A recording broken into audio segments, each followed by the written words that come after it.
This week's burning question is, does hell exist?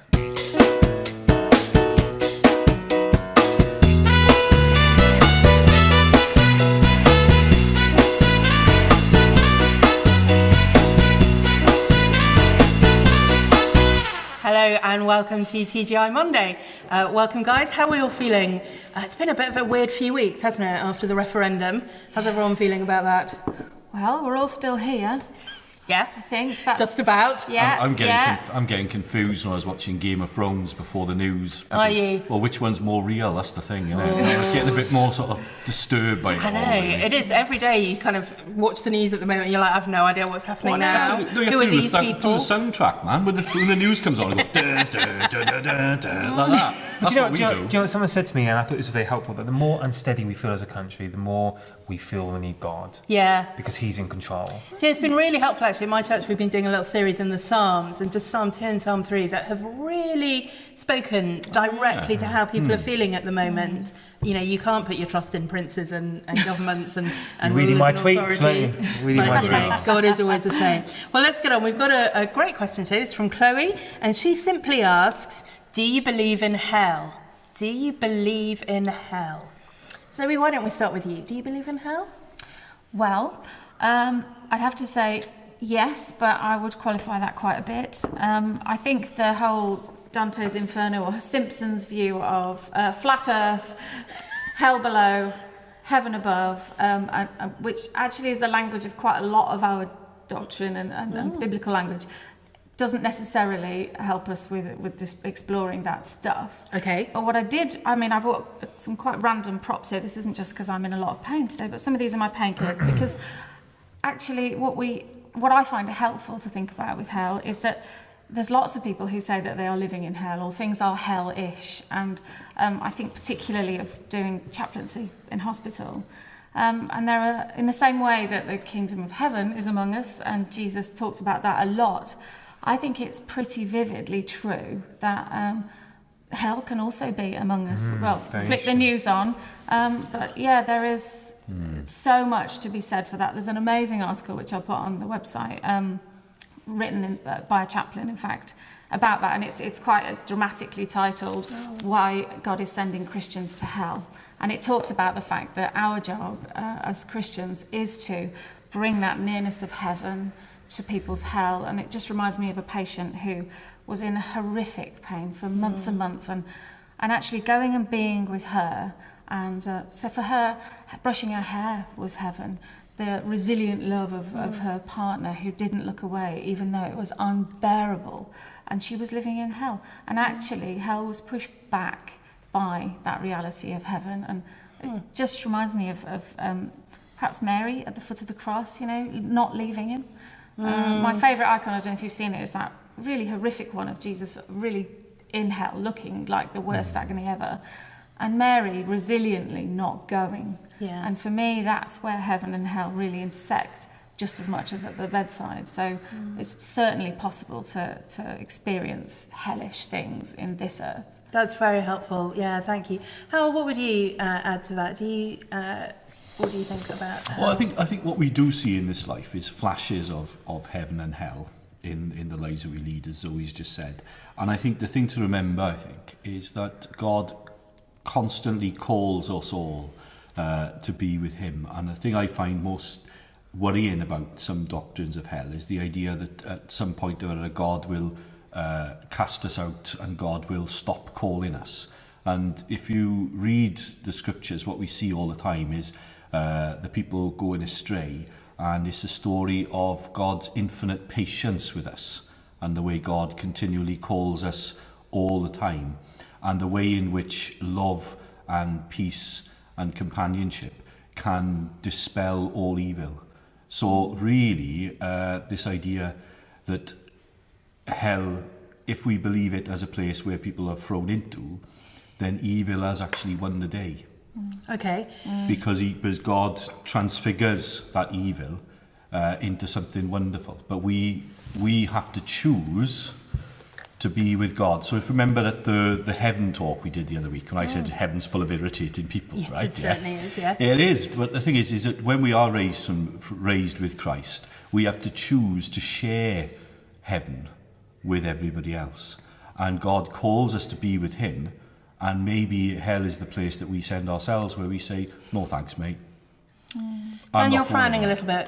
What do you think? Do you disagree? I'm not fanning that much. I'm fanning a little bit. I think there are images that we get. I think we can all agree that an eternity without God is not a great eternity to be in, no matter what your view on hell.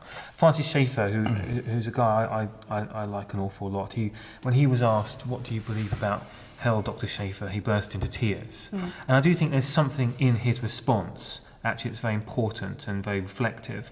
But the Bible does give us images on what hell might be like. The book of Revelation talks a lot about lakes of fire and eternal torment. We read about the rich man in hell who calls out to Abraham, can I be soothed? And the answer is no.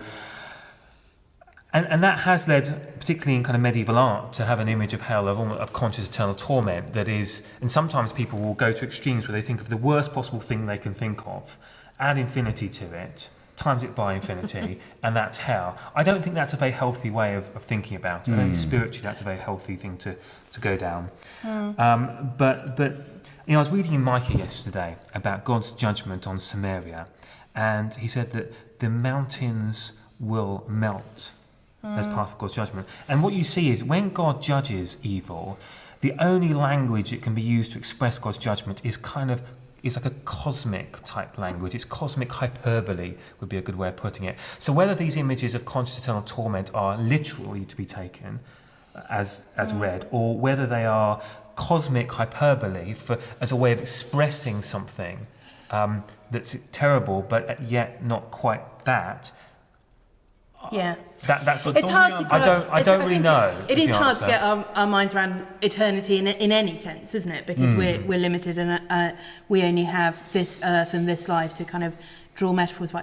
I guess I want to answer the question quite simply and say yes, I do believe in hell, and the hell that I believe in. I like your point about Francis Schaeffer bursting into tears. I was trying to remember, there's a preacher who said yes, we must preach hell, but always with tears in our eyes, because it is such a dreadful thing to think about people that we know, people that we love, experiencing something like that. And you talked about it being unbearable, watching people go through those experiences in this life, and how much more so for eternity. But I find that I have to believe in it because that is what God teaches us. And I don't think God is the kind of person who would sort of put up a bogeyman, a false bogeyman, and say, you must believe the gospel because this awful thing will happen to you, and make something up. So I was just going to read from 2 Thessalonians. Paul describes it. He says, God is just, so it's about just punishment. God will punish he will punish those who do not know God and do not obey the gospel. They will be punished with everlasting destruction and shut out from the presence of the Lord and the glory of his might. And for me, I think the thing that's helpful to think about what that might be like is, what would life be like now if there were no God? Well, there would be nothing good, would there? People like to think about going to hell because that's where all the fun people will be, or that's where all the positive. There won't be fun, there won't be friendship, there won't be laughter, there won't be people trying to do their best. It won't be a good place to be. But isn't it, the thing is, what we do have all the time is that idea of measure for measure. Yes, it will be just. Exactly. Absolutely. But the thing is, the judgment which will be passed on us is the judgment that we pass on others. And that's forgive us our trespasses as we forgive those who trespass against us. So the thing is, the mercy that we show towards others, right, is the mercy that will be shown towards us. And that's what I was talking about. If we think about the prodigal son, the story of the prodigal son, is the good son goes back and he refuses to go into the party. And hell perhaps is the place that we send ourselves, where Jesus says to us, please come into the party, please come into the party, and we say, actually no, because this, and this, and the heaven that you have made for me, God, I'm not interested in going in because you've let him, and him in, right? Yeah. And I'm better than him because of these, and these reasons. And that's precisely what Jesus talks about when he's on about measure for measure.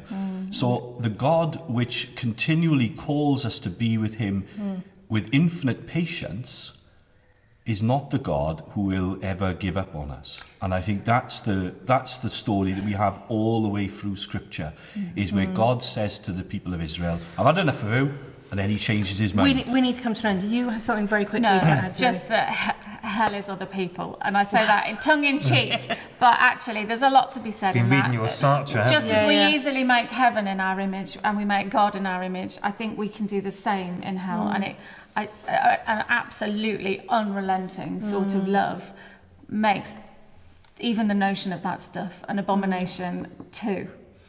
Yeah, it's a complex question, isn't it? All We need to these do this questions question of- again. There's more to be said. Yeah, we there's- need part 2 on this. All these questions of eternity, I think, are things that we're going to carry on talking about and thinking about, because it's so hard to come to get our minds around it. But I hope that's helped a bit as we've sort of laid out different things that we think about. And please do let us know, send in more questions, talk about it in the comments, discuss it if you want to know a bit more.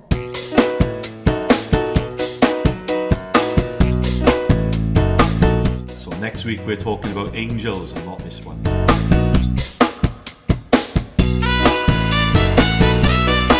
I feel like that should be our mission, to find a topic that hell hasn't got anything to do with. We have Tell me when to go. Where to go? When to go.